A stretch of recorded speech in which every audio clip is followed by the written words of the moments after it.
A inteligência artificial já é uma realidade, não há como negar. Se você tem um SaaS, com certeza está integrando inteligência artificial, as ferramentas todas estão trabalhando com IA. É verdade também que o Brasil ainda não tem uma legislação sobre isso. E aí muita gente fala sobre AI Act, que é a diretiva da União Europeia sobre o tema. Tem uma tradição e regulação, isso aconteceu com a GDPR, a regulação das plataformas digitais, e agora com a inteligência artificial não é diferente. E é muito natural que outras jurisdições se inspirem nas regulações da União Europeia e acabem copiando de alguma forma sua legislação. Foi isso que aconteceu com a LGPD. E para quem não sabe, além de tudo, a diretiva europeia, o AI Act, ele pode sim também se aplicar a empresas brasileiras.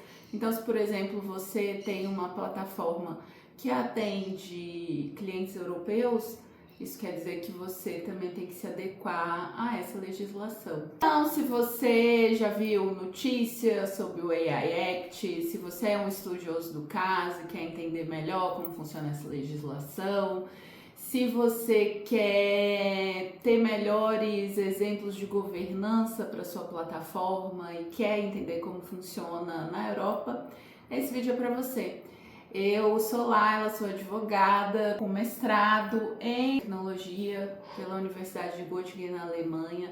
Trabalhei numa empresa de tech na Alemanha na área de inteligência artificial. Nesse vídeo eu vou introduzir um pouco de como é essa diretiva europeia, por que ela se aplica a algumas empresas brasileiras, as obrigações que as empresas têm de acordo com o AI Act e algumas sugestões do que você pode usar, do que está nessa diretiva, para aplicar na sua empresa aqui no Brasil, enquanto a gente ainda não tem uma lei. Recentemente, o AI Act foi bastante noticiado, porque, embora ele já tivesse sido criado há alguns anos, a lei foi entrando em vigor aos poucos. E mais recentemente, agora, o dever de transparência foi um desses deveres que entrou em vigor. Inclusive foi noticiado também recentemente que Anthropic, por exemplo, que é a dona do cloud, falou que a partir de agora os seus documentos e os seus textos que forem criados lá vão ser criados com marca d'água,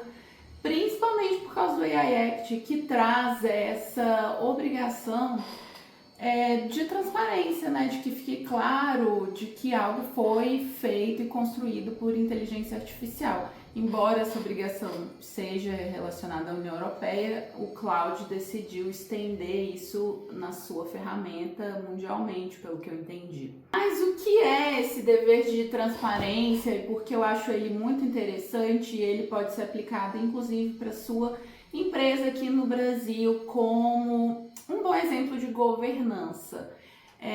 Basicamente é isso que o AI Act fala, que ao usar inteligência artificial, seja como chatbot, seja para elaboração de conteúdo, seja para geração de vídeos, imagens, deve-se deixar claro que aquilo é feito por inteligência artificial. A lei, ela fala que, ao menos que seja óbvio, ela usa essa palavrinha. E aí, algumas pessoas podem dizer, principalmente quando é chatbot, fica muito claro, fica evidente que é inteligência artificial, qualquer pessoa sabe que é. Mas, como diz o ditado, às vezes o óbvio precisa ser dito. Então, o ideal é usar inteligência artificial para fazer triagem dos seus leads, para responder algumas mensagens de cliente. Deixe um disclaimer ali que aquilo é uma inteligência artificial. Criou uma imagem, um vídeo, deixe claro que aquilo é uma inteligência artificial. E isso serve principalmente ainda mais para deepfakes, vídeos aí que são às vezes muito reais, que até dificulta que as pessoas entendam que a inteligência artificial é obrigatório que seja anunciado né, que seja mostrado que é inteligência artificial. Isso é uma obrigação também para as próprias plataformas que publicam, seja as plataformas da Meta, o TikTok, YouTube. Tanto que quando você, né, já atualmente, quando você vai publicar conteúdo, você já tem que sinalizar que é inteligência artificial e que tem alguma alteração. Inclusive, se você não faz isso, contra as políticas das empresas. Os conteúdos podem até ser removidos se você não faz esse tipo de disclaimer. O uso da transparência, mesmo aqui no Brasil, que ainda não tem lei, é um bom uso de governança. Traz credibilidade para o seu negócio, para o seu cliente, né? Não quer se sentir enganado, por exemplo, achando que está com alguém e está falando com uma inteligência artificial. E aí, falando um pouco mais, né, da diretiva e de como ela foi criada. A diretiva europeia e inclusive também o projeto de lei brasileiro, disse que foi feito com base em riscos. A diretiva dividiu modelos e estilos de aplicação de inteligência artificial em níveis de risco. Então, na União Europeia, por exemplo, tem o que eles chamam de risco inaceitável, que é, por exemplo, monitoramento em tempo real, em alguns casos de biometria, e de alguma forma questões que vão ferir direitos fundamentais. Tem o alto risco, que aí não são proibidos, mas que tem maiores obrigações de acordo com a legislação. E aí a gente pode trazer sistemas relacionados a recursos humanos, porque tem o risco do que a gente chama de bias, que tem o risco de preconceito, por exemplo. Saúde, por exemplo, né? IAs que estão integradas, por exemplo, em aparelhos ligados à saúde para diagnóstico, isso também tem alto risco, educação, enfim. A diretiva ela também descreve ali algumas aplicações que são de alto risco. E essas ainda nem estão com as obrigações em vigor ainda, até porque as empresas que lidam com isso têm que fazer análise de risco, têm que preparar relatórios. As obrigações sobre elas são muito maiores do que a última categoria, que são as inteligências artificiais de risco limitado. E aqui a gente fala principalmente das inteligências artificiais generativas. As obrigações sobre elas são muito menores e a principal delas é a que eu mencionei, que é a transparência. E é claro, sem deixar de dizer que a aplicação do AI Act, ele não revoga a aplicação da GDPR, né, que é a legislação relacionada à proteção de dados. As duas diretivas, elas andam em conjunto. Então, quando essas empresas colocam à disposição esses modelos, elas também têm que cumprir com as leis relacionadas à proteção de dados. E aí tem aquelas, né, de risco mínimo, que são automações simples, por exemplo, para evitar spam, e essas não têm obrigações específicas de acordo com o AI Act. E aí, como eu disse, né, assim, ressaltando uma outra questão, a GDPR continua em vigor. Então, por exemplo, elaboração de relatórios de análise de risco relacionados ao tratamento de dados, categorizar tratamentos em bases legais específicas, tudo isso tem que andar em consonância com a da GDPR. Né? Passada essa questão sobre a análise de risco e como se categoriza as inteligências artificiais pelos riscos, uma outra questão que a lei traz, e que também é bem interessante, é que ela traz duas figuras, o em inglês provider e o deployer. O provider, que é o fornecedor, é aquele quem desenvolve mesmo a inteligência artificial, coloca ela no mercado, vende o seu nome, mas não só essas. Por exemplo, aquelas empresas que trabalham com white label, elas usam, por exemplo, um modelo da Anthropic ou da OpenAI e integram essas linguagens nas suas próprias ferramentas, mas sob a sua própria marca, essas empresas elas também são reconhecidas como fornecedoras e aí então também tem obrigações de fornecedoras. Por que isso é importante? Porque lá no AI Act os fornecedores eles têm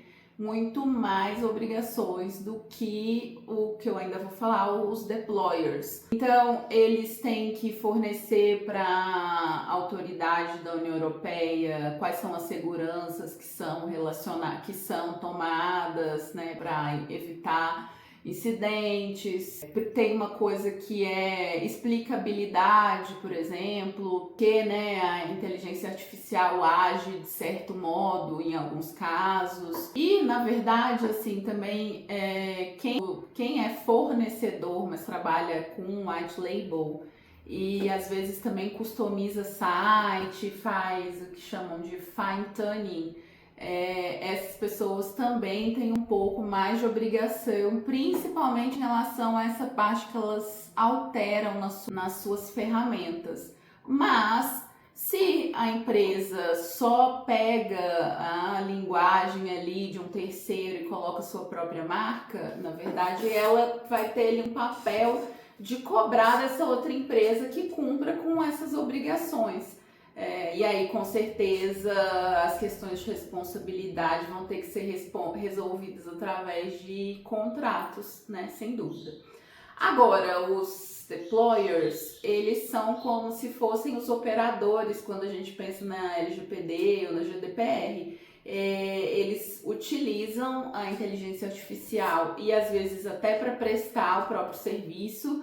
Por exemplo, alguém que contrata uma IA de atendimento, uma IA para fazer mapeamento de dados ou alguma coisa assim, e oferece essa ferramenta para os seus clientes como parte da sua prestação de serviço, mas esses próprios clientes sabem que aquela ferramenta pertence a uma terceira pessoa. Então essas empresas elas não têm tantas obrigações, a não ser, por exemplo, também a questão da transparência, a questão do cumprimento com a legislação de proteção de dados. Enfim, acho que eu trouxe aí um panorama sobre a legislação e existem muitos outros detalhes sobre ela, né? Trouxe bem, de uma forma bem geral. E por que eu disse no começo do vídeo que empresas brasileiras podem ser atingidas por essa legislação? Porque essa lei ela tem o que a gente chama de um efeito extraterritorial.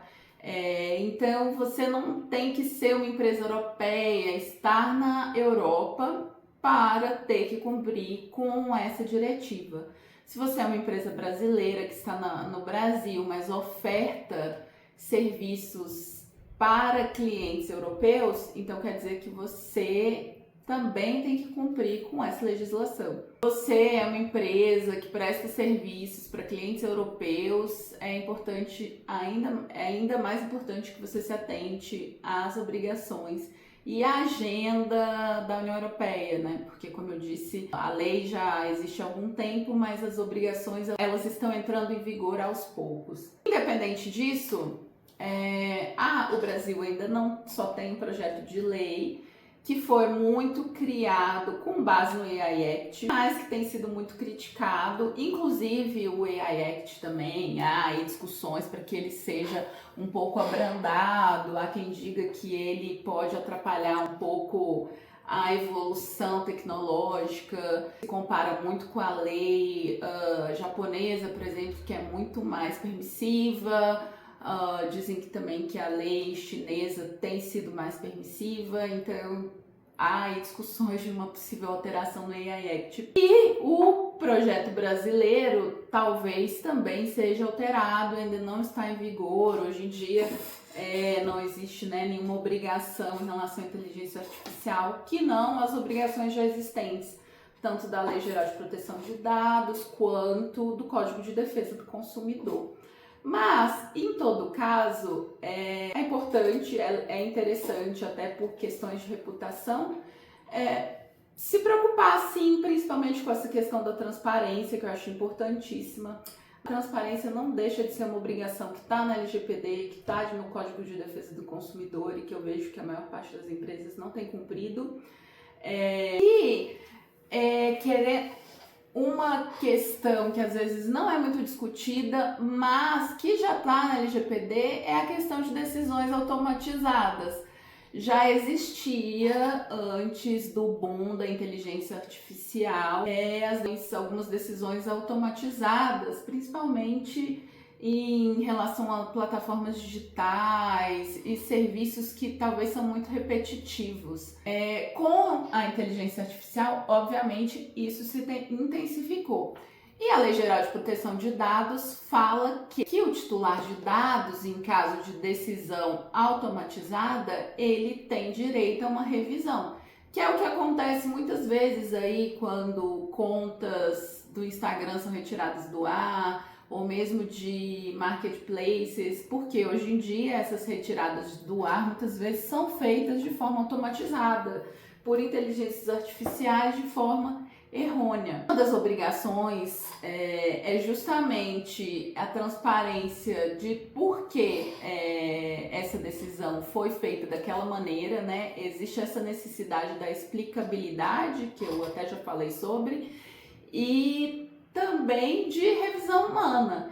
Então, de alguma forma, em relação a essa questão de decisões automatizadas, de uma justificativa para uma decisão tomada por uma IA no seu serviço, no seu produto, já existe uma obrigação nesse sentido na LGPD, que muita gente não se preocupa, não presta atenção. Então, fica aí um alerta sobre isso também.